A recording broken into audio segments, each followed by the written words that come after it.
Friends, मेरा नाम है वैभव और आप लोग देख रहे हैं करियर मित्रा के यूट्यूब चैनल को। दोस्तों, आज के इस वाले वीडियो में हम लोग महेश वर्णवाल की जो बुक है ज्योग्राफी की, उसके चैप्टर नंबर 10 को देखना स्टार्ट करेंगे। अब ये जो पीडीएफ आप देख रहे हो, ये एग्जैक्टली वो पीडीएफ नहीं है जो कि महेश वर्णवाल की बुक में दी हुई है। रीज़न बीइंग कि वो कॉपीराइट का रहता है इशू। सो अगर आपको एग्जैक्टली वो पीडीएफ चाहिए तो आप लोग टेलीग्राम चैनल को ज्वाइन कर लेना, आपको वहाँ पर वो पीडीएफ शेयर कर दिया जाएगा। बट डिट्टो वही पीडीएफ इस समराइज्ड फॉर्म में आपको दिखेगी, सब कुछ एकदम सिस्टमेटिक तरीके से, और बहुत इजी रहेगा आपको अंडरस्टैंड करना सारी चीज़ें। ठीक है। सो अगर आप लोग चाहते हैं महेश वर्णवाल की बुक को कवर अप करना तो आप मेरे साथ इस चैनल को ज्वाइन कर सकते हैं। यहाँ पर आपको डेली बेस पर ऐसे ही वीडियोस देखने को मिलेंगे। ठीक है, चलिए शुरू करते हैं आज के अपने सेशन को। चैप्टर नंबर 10 है ये, जिसमें स्टार्ट करेंगे हम महाद्वीप और जो प्रमुख प्रायद्वीपीय भूपटल हैं उसके जो विभिन्न उच्चावच हैं, यानी कि जो टॉप मोस्ट पॉइंट्स होते हैं, उन सबको हम लोग देखेंगे। ठीक है, सबसे पहले यहाँ पर हम बात करते हैं महाद्वीप की। एशिया, ये जो है आपका विश्व का सबसे बड़ा महाद्वीप है। आई होप आप सबको अच्छे से क्लियर होगा। ये सभी धर्मों की आर्द्र भूमि, यानी कि जो धर्म जहाँ से ओरिजिनेट हुए हैं तो वो कहा जाता है एशिया को।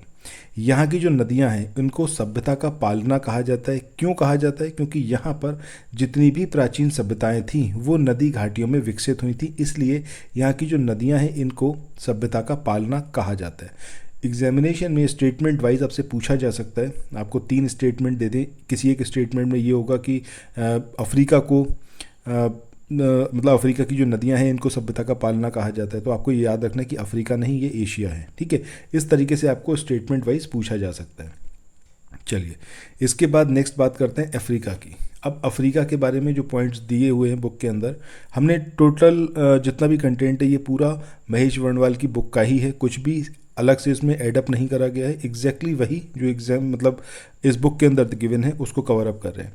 सो अफ्रीका, सबसे पहली चीज़ कि ये दूसरा सबसे बड़ा महाद्वीप है। सबसे बड़ा कौन सा है? एशिया। एशिया के बाद सेकंड नंबर पर आता है अफ्रीका। यहाँ लगभग सभी युगों की प्राचीनतम और नवीनतम संस्कृतियाँ मिल जाती हैं। ये एकमात्र महाद्वीप है जिससे होकर विषुवत रेखा, यानी कि जो इक्वेटर है, जो लाइन ऑफ कैंसर है यानी कि कर्क रेखा, और जो लाइन ऑफ कैप्रिकॉन है यानी कि मकर रेखा, ये तीनों ही रेखाएं यहाँ से गुजरती हैं। ये पर्टिकुलर पॉइंट एग्जामिनेशन में पूछा जा चुका है और ये पर्टिकुलर पॉइंट भी पूछा गया है, दोनों को याद रखिए। नेक्स्ट बात करते हैं नॉर्थ अमेरिका की। सो नॉर्थ अमेरिका की बात करें तो ये दुनिया का तीसरा सबसे बड़ा महाद्वीप है। इसे नई दुनिया का देश इसकी संज्ञा भी दी जाती है। किसको? नॉर्थ अमेरिका को। सो इस पॉइंट को ज़रूर याद रखें। महाद्वीप के दक्षिणी भाग में अनेक द्वीप हैं जो पश्चिमी द्वीप समूह या फिर वेस्ट इंडीज़ के नाम से जाने जाते हैं। सो अगर आपसे पूछ लिया जाए कि वेस्ट इंडीज़ कौन से कॉन्टिनेंट के अंतर्गत आता है तो आपको याद रखना है नॉर्थ अमेरिका। इसके बाद आगे बढ़ते हैं, बात करते हैं साउथ अमेरिका की। सो दुनिया का ये चौथा सबसे बड़ा महाद्वीप है, सबसे बड़ा कॉन्टिनेंट है। पनामा जल संधि यानी कि पनामा स्ट्रेट जो है, इसके द्वारा ये जो है उत्तरी अमेरिका से जुड़ा हुआ है। यानी कि जो आपका साउथ अमेरिका है, जो आपका नॉर्थ अमेरिका है, ये इन दोनों को एडअप क्या कर रहा है? आपका पनामा जल संधि। इसी स्थल संधि, सॉरी जल संधि में बोल रहा हूँ, स्थल संधि जो है इसको काटकर पनामा नहर को निकाला गया है। लैटिन अमेरिका की बात करें सो लैटिन अमेरिका में आपका दक्षिण अमेरिका, मध्य अमेरिका, इसके अलावा मैक्सिको, वेस्ट इंडीज़ का जो संयुक्त रूप है यही क्या है? आपका लैटिन अमेरिका। तो लैटिन अमेरिका में साउथ अमेरिका आता है, जो सेंट्रल अमेरिका है वो आता है, मैक्सिको आता है और वेस्ट इंडीज़। ये चीज़ ज़रूर याद रखिएगा। इसके बाद नेक्स्ट यहाँ पर हम बात करें रियो ग्रांडे नदी। ये जो है आपका एंग्लो अमेरिकी और लैटिन अमेरिकी संस्कृतियों को अलग करती है। चलिए नेक्स्ट बात करते हैं अंटार्कटिका की। सो ये जो है दुनिया का 5वां सबसे बड़ा महाद्वीप है। पूरी तरीके से ये स्नो यानी कि बर्फ़ से कवर है, इसी की वजह से इसको श्वेत महाद्वीप भी कहा जाता है। सो ये किसको बोला जाता है? अंटार्कटिका को बोला जाता है। इसके बाद नेक्स्ट है आपका यूरोप। ये दुनिया का 6ठा सबसे बड़ा महाद्वीप है और ये उत्तरी गोलार्ध का सबसे छोटा महाद्वीप है। ये पॉइंट याद रखिएगा। जब हम गोलार्ध की बात कर रहे हैं तो ये अगर हम देखें हमारी पूरी अर्थ है, ये इक्वेटर है, तो इधर जो आएगा आपका ये क्या आएगा? उत्तरी गोलार्ध, ये आएगा आपका दक्षिणी गोलार्ध। ठीक है। सो ये जो है यूरोप, ये प्रायद्वीपियों का प्रायद्वीप या फिर यूरेशिया प्रायद्वीप भी इसको कहा जाता है। इसके बाद आगे बढ़ते हैं, बात करते हैं ऑस्ट्रेलिया की। अब जो ऑस्ट्रेलिया है ये दुनिया का सबसे छोटा महाद्वीप है। आई होप आप सबको पता होगा। इसे द्वीपीय महाद्वीप भी कहते हैं और ये जो है महाद्वीप पूर्णतः दक्षिणी गोलार्ध में लोकेटेड है, यानी कि ये जैसे अभी हमने बात करी थी ये इक्वेटर की लाइन है। सो यहाँ पर आपका ऑस्ट्रेलिया है, दैट मीन्स ये सदर्न हेमीस्फीयर के अंदर कंप्लीटली लोकेटेड है। महाद्वीप जो है ये मतलब इसको द्वीपीय महाद्वीप भी कहा जाता है, ये भी याद रखना है। ऑस्ट्रेलेशिया, इसके अंदर क्या क्या आता है, इसमें ऑस्ट्रेलिया आता है, न्यूजीलैंड और उसके आसपास के जो छोटे छोटे द्वीप हैं उन सबको संयुक्त रूप से ऑस्ट्रेलेशिया कहा जाता है। इसके बाद जिलेंड्रिया की बात करें तो ये जो है आपका दुनिया का 8वां महाद्वीप इसको माना जा रहा है। इसका जो अधिकांश भाग है ये प्रशांत महासागर के नीचे डूबा हुआ है। जिलेंड्रिया की जब हम बात कर रहे हैं, महाद्वीप का दर्जा प्राप्त होने पर ये जो है सबसे छोटा महाद्वीप होगा। अभी इसको ये दर्जा मिला नहीं है, अभी तक जो है ऑस्ट्रेलिया सबसे छोटा महाद्वीप है। इसके बाद बात करते हैं कि पर्वत और जो पहाड़ी है इसमें एग्जैक्टली डिफरेंस क्या होता है। सो डिफरेंस ये होता है कि जब 1000 मीटर से ज़्यादा ऊंचा कोई चीज़ होती है तो उसको क्या बोला जाता है, उसको बोला जाता है पर्वत, और अगर उससे नीचे होगा तो वो क्या कहलाएगी, पहाड़ी कहलाएगी। तो पहाड़ी और पर्वत में बेसिक डिफरेंस यही है कि जो पहाड़ी होगी वो 1000 मीटर से कम हाइट की होगी, पहाड़ी की बात करें तो ये हो गई। वहीं पर्वत की बात करें तो 1000 मीटर से ज़्यादा हाइट का जब कोई वो होगा लैंडफॉर्म होगा वो क्या कहलाएगा, आपका पर्वत कहलाएगा। सो पर्वत जो है ये पृथ्वी की सतह पर द्वितीय क्रम के उच्चावच हैं, यानी कि जो हाइट वाइज अगर हम बात करें तो वो हैं ये हाईलैंड्स हैं, और ये वैसे ऊंचे स्थल भाग हैं जिनका पार्श्व ढाल तीव्र और शिखर जो है वो क्षेत्र संकुचित होता है। यानी कि कुछ इस तरीके से जो शिखर है वो संकुचित होगा और पार्श्व जो होगा वो उसका कैसा होगा, विस्तृत होगा। चलिए पहाड़ी की बात करें तो पर्वतों के जो लघु रूप हैं जिनकी ऊंचाई 1000 मीटर से कम होगी वो क्या कहलाएगी, पहाड़ी कहलाएगी। सो दोनों में ये बेसिक डिफरेंस है। इसके बाद बात करें पर्वत शिखर की। सो किसी पर्वत या पहाड़ी की चोटी या सर्वोच्च भाग ये क्या होता है, आपका पर्वत शिखर कहलाता है। ठीक है, कोई भी पर्वत हो गया या फिर कोई भी पहाड़ी हो गई, उसकी जो चोटी होगी या फिर सर्वोच्च भाग होगा वही क्या कहलाएगा, आपका पर्वत शिखर। अच्छा, पर्वत श्रेणी की बात करें सो इसके अंदर एक चीज़ काफ़ी इंपॉर्टेंट है कि ये जो पर्वत श्रेणी है यानी कि माउंटेन रेंजेस हैं वो एक ही काल में निर्मित अथवा एक सक्रिय पेटी में विस्तृत पर्वत और पहाड़ियों के क्रम को क्या बोला जाता है, पर्वत श्रेणी। तो सबसे पहली चीज़ ये कि एक ही काल में ये पूरा इनका निर्माण हुआ होगा। एक सक्रिय पेटी में विस्तृत पर्वत और पहाड़ियों का जो क्रम है उसको क्या बोला जाएगा, पर्वत श्रेणी। इसमें अनेक पर्वत शिखर और घाटियाँ मिलते हैं, जैसे सपोज ये इस तरीके से। ठीक है, सो ये क्या हो गई, आपकी माउंटेन रेंजेस हो गई। इसके बाद बात करें हम पर्वत श्रृंखला की। सो पर्वत श्रृंखला की जब हम बात करेंगे तो पर्वत श्रेणी और श्रृंखला में बेसिक डिफरेंस यही है कि जब हम पर्वत श्रेणी की बात करेंगे वो एक ही काल में बनी होगी, जब हम बात करेंगे पर्वत श्रृंखला की तो ये अलग अलग कालों में निर्मित होगी और विभिन्न समानांतर श्रेणियाँ और एकाकी पर्वत मिलकर एक पर्वत श्रृंखला बनाते हैं। पर्वत समूह की बात करें तो पर्वत तंत्रों का वह समूह होता है ये जिसमें कई युगों में निर्मित पर्वत और पहाड़ियाँ पाई जाती हैं। सो यहाँ पर इन तीनों की अगर हम बात करें, जब हम पर्वत श्रेणी, पर्वत श्रृंखला और पर्वत समूह की बात करें तो बेसिक डिफरेंस ये है कि जब हम पर्वत श्रेणी की बात करेंगे तो एक ही काल में इसका निर्माण हुआ होगा, पर्वत श्रृंखला अलग अलग कालों में इसका निर्माण हुआ होगा। वहीं पर्वत समूह की बात करें तो ये पर्वत तंत्रों का समूह है जो कई युगों में निर्मित पर्वत और पहाड़ियाँ इसके अंदर एग्जिस्ट करेंगी। चलिए इसके बाद बात करें कॉर्डिलेरा की। अब ये कॉर्डिलेरा क्या है, इसके तहत कई पर्वत समूह, पर्वत तंत्र ये शामिल होते हैं। इसके अंदर पर्वत समूह भी होगा और पर्वत तंत्र भी होंगे। इसका एग्जाम्पल क्या है, रॉकी श्रेणी, ये कॉर्डिलेरा का एक एग्जाम्पल है। चलिए इसके बाद आगे बढ़ते हैं। यहाँ पर हम बात करते हैं पर्वतों का वर्गीकरण। अब दो तरीके से होता है, एक है आपका संरचना के आधार पर, दूसरा है पर्वत निर्माणकारी घटनाओं के आधार पर। सो जब हम बात कर रहे हैं संरचना के आधार पर यानी कि किस तरीके का उसका स्ट्रक्चर है किसी भी माउंटेन का, सो ये मोड़दार या फिर वलित पर्वत हो सकते हैं यानी कि फोल्ड माउंटेन हो सकते हैं, जिसका एग्जाम्पल हमारा हिमालय है। ये अवरोधी और ब्लॉक पर्वत हो सकते हैं। ये गुंबदाकार पर्वत हो सकते हैं। ये संग्रहित या फिर ज्वालामुखी पर्वत हो सकते हैं। ये मिश्रित पर्वत या फिर जटिल पर्वत हो सकते हैं, या फिर ये अवशिष्ट पर्वत यानी कि रेजिडुअल माउंटेन्स हो सकते हैं। वहीं जब पर्वत निर्माणकारी घटनाओं के आधार पर हम बात करेंगे, सो वो पर्वत जो कि प्री कैम्ब्रियन या फिर कैम्ब्रियन युगों के पूर्व में निर्मित हुए, वो इसके अंदर आएंगे। मतलब एक पर्टिकुलर कैटेगरी है। कैलिडोनियन पर्वत इसके अंदर होंगे, हर्सिनियन पर्वत होंगे और एल्पाइन पर्वत होंगे। सो ये 4 अलग अलग कैटेगरी हैं जो मतलब पर्वत किस टाइम ड्यूरेशन में बना है उसके आधार पर है और उन घटनाओं के आधार पर है। इसके बाद आगे हम बात करते हैं यहाँ पर संरचना के आधार पर पर्वतों का जो वर्गीकरण है उसके बारे में। सो पहला यहाँ पर आता है आपका मोड़दार या फिर वलित पर्वत यानी कि फोल्ड माउंटेन्स।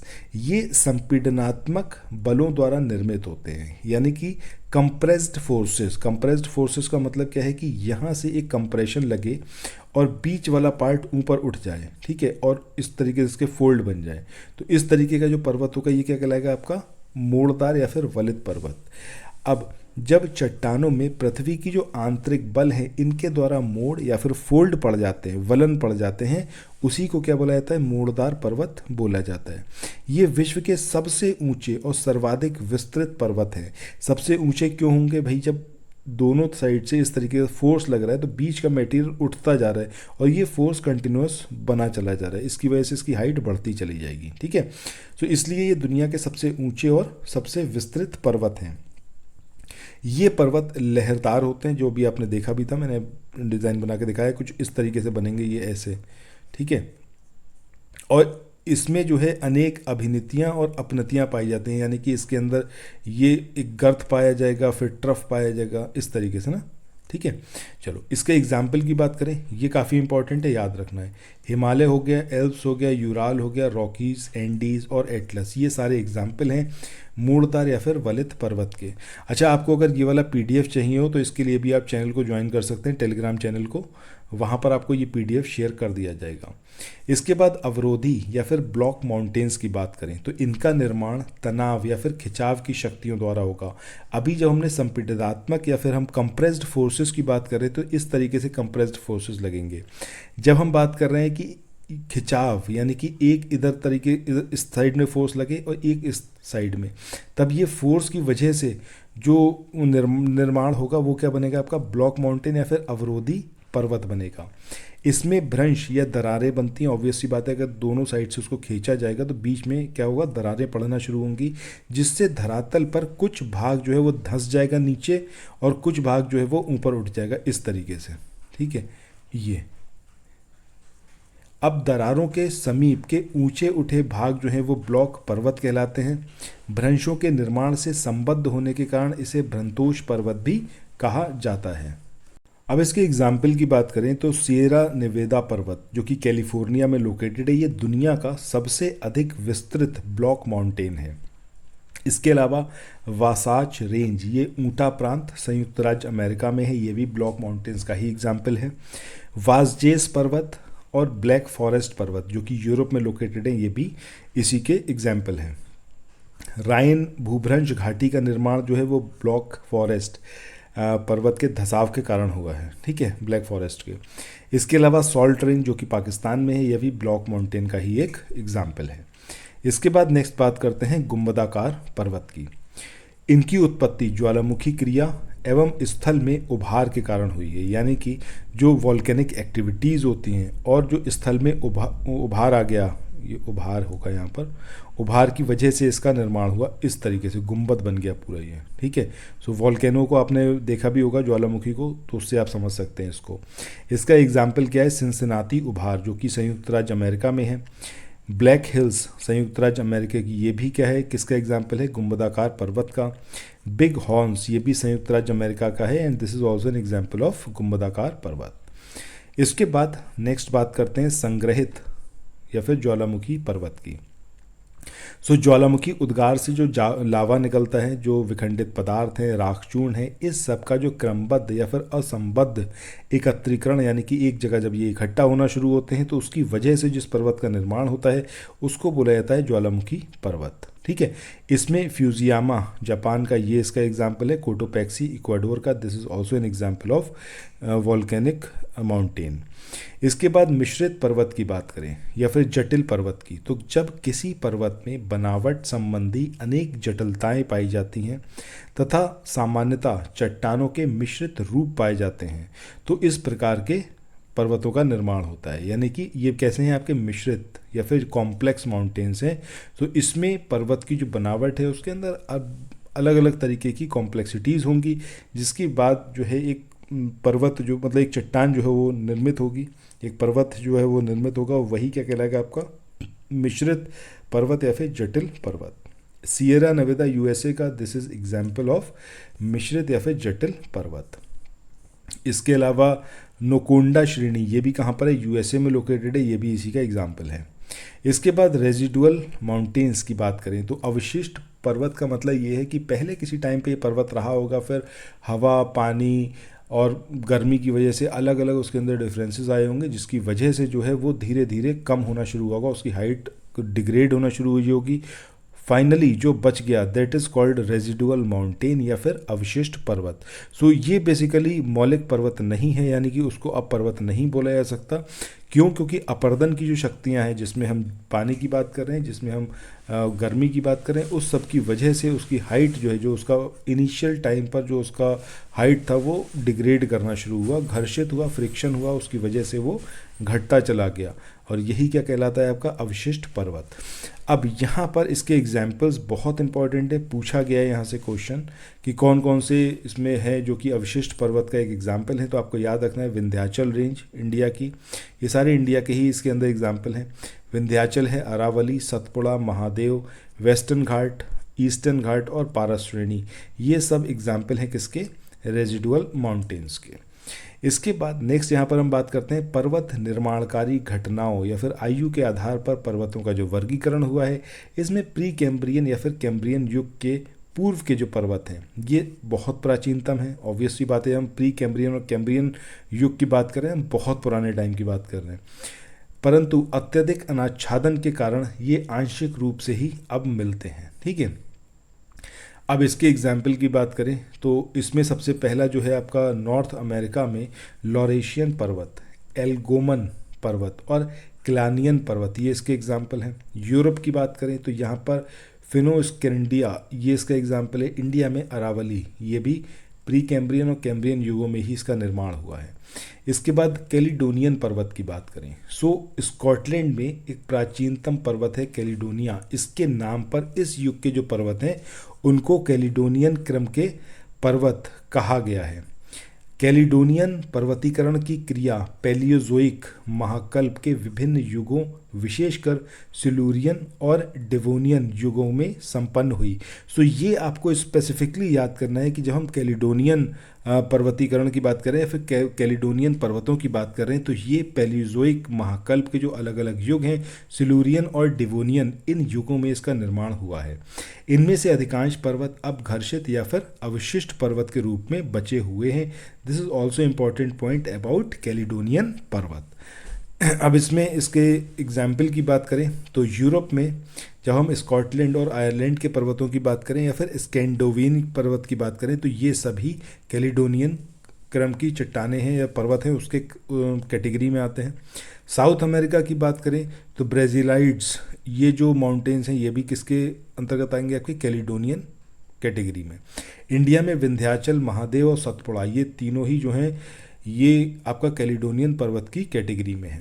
इसके बाद आगे बात करते हैं हर्सिनियन पर्वत की। कैलिडोनियन पर्वतीकरण के बाद एक शांत काल आरंभ हुआ जो काफ़ी टाइम तक चला और ये जो है आपके कार्बोनीफेरस युग तक चला। इसके बाद पैलियोजोइक कल्प के अंतिम चरण में परमीनियन और कार्बोनीफेरस युगों में इन पर्वतों का निर्माण हुआ है। इसमें जर्मनी के जो हॉर्स पर्वत हैं उसको आधार बनाकर इस काल के पर्वतों का नामकरण किया गया। तो ये भी आपको याद रखना है कि हॉर्स पर्वत कहाँ पर है, जर्मनी का, उसी के नाम पर ये जो हर्सिनियन क्रम के पर्वत हैं उनको ये नाम दिया गया। एग्जाम्पल की बात करें फ्रांस में तो ब्रिटेनी पर्वत, वासजेस पर्वत और ब्लैक फॉरेस्ट, और इसके अलावा फ्रैकेनवाइल्ड पर्वत, ये इसका एग्जाम्पल है। एशिया में अल्ताई, तियानशान, नानशान, अल्ताई और ट्रांस अलाई। इसके अलावा अमूर और गोबी के जो पर्वत हैं ये भी आपके किसके अंतर्गत आएंगे, हर्सिनियन क्रम के पर्वतों के अंतर्गत। नॉर्थ अमेरिका में एल्पेशियन क्रम की जो पर्वत हैं वो भी इसी कैटेगरी में है। इसके बाद अल्पाइन पर्वत की बात करें, सो हर्सिनियन पर्वतीकरण के बाद एक लंबा शांत काल रहा जो मेसोजोइक महाकल्प के प्रायः अंत तक रहा, और इस महाकाल के अंतिम समय में पर्वतीकरण की प्रक्रिया फिर से स्टार्ट हुई, परंतु अधिकतम पर्वत इसके बाद के सेनोजोइक महाकल्प यानी कि टर्चरी युग के विभिन्न युगों, इसमें इयोसियन है, एलुगोसीन है, इसके अलावा मायोसिन है और प्लायोसिन, इसके अंदर ये सब निर्मित हुए हैं। इसके बाद इसमें नेक्स्ट पॉइंट की बात करें तो ये जो एल्पाइन पर्वत हैं इनको टर्चरी पर्वत भी कहा जाता है।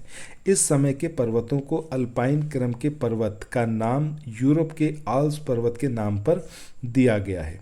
एल्पाइन पर्वतीकरण के फलस्वरूप प्रायः हर महाद्वीप में विस्तृत और उच्च मोड़दार यानी कि फोल्डेड माउंटेन्स इनका निर्माण हुआ, जिसमें कुछ जो है प्राचीन पर्वतों का उत्थान भी इस ड्यूरेशन में हुआ। अब इसके एग्जाम्पल की बात करें, सो नॉर्थ अमेरिका या फिर उत्तरी अमेरिका में रॉकी माउंटेन्स, साउथ अमेरिका में एंडीज पर्वत, यूरोप में अल्पाइन पर्वत क्रम जिसमें आपका एल्प्स है, डिनारिक एल्प्स है, कारपेथियन है, पिरेनीज है, बाल्कन है, काकेकश है, कैंटेवेरियन है, इसके अलावा एपिनाइन, ये सारे जो हैं एग्जाम्पल हैं यूरोप में इस क्रम के पर्वतों के।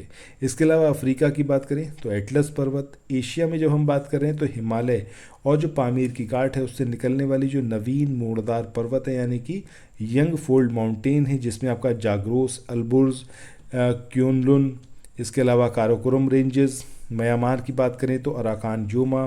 पूर्वी एशिया के जो मोड़दार पर्वत हैं वो इसके अंदर शामिल हैं। ऑस्ट्रेलिया का जो ग्रेट डिवाइडिंग रेंज है वो भी इसी क्रम में आता है अल्पाइन के। एल्पाइन पर्वत अभी भी संतुलन की दृष्टि से अव्यवस्थित भूभाग हैं, क्योंकि ये जो हैं अभी भी ऊपर उठ रहे हैं, इनका उत्थान जो है वो अभी भी जारी है। इसके बाद आगे इसमें हम बात करें कि लंबाई के क्रम में जो विश्व की पर्वत श्रेणियां हैं ये काफ़ी इंपॉर्टेंट है, इसको ज़रूर याद रखिएगा। कॉर्डिलेरा डी लास एंडीज ये सबसे लंबी पर्वत श्रृंखला है दुनिया में। इसके बाद आता है आपका रॉकीज, फिर आपका आता है हिमालय जहाँ पर विश्व की सबसे ऊंची चोटी यानी कि माउंट एवरेस्ट लोकेटेड है। इसके बाद आता है आपका ग्रेट डिवाइडिंग रेंज। तो आपको एंडीज, रॉकीज, हिमालय और ग्रेट डिवाइडिंग रेंज इस क्रम को याद रखना है जब हम लंबाई के क्रम में विश्व की पर्वत श्रेणियों की बात करेंगे। इसके बाद नेक्स्ट यहाँ पर बात करते हैं, जब नॉर्थ अमेरिका की बात करें तो वहाँ की जो सबसे ऊंची चोटी है उसका नाम क्या है, माउंट मैकिनले। यूरोप की जो सबसे ऊंची चोटी है अल्बुर्ज है जो कि काकेकश श्रेणी में लोकेटेड है।